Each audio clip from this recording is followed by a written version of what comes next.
ang tagal na po na naghihintay ng taong bayan ng kasagutan ng ating Vice Presidente. And even us, the 11 prosecutors, are looking forward to see the answers of the Vice President to this allegation of offenses. So for us, itong araw na ito, finally, makikita na natin ang kasagutan ng ating Vice Presidente. Let us recall that during the Justice Committee proceeding, wala po tayong nakuhang responsive answer to the allegations of offenses. Those which were alleged in their answer are all constitutional issues which are still pending before the Supreme Court, no?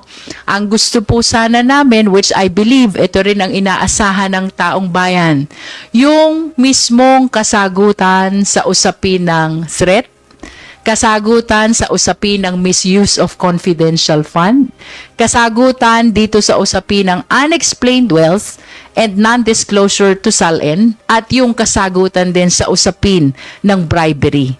Ang gusto po sana natin, answer which respond directly, totoong tumutugon sa mga aligasyon na nilalaman ng articles of impeachment. And we believe na maging ang taong bayan ay matagal nang hinihintay ang kasagutan ng Vice Presidente.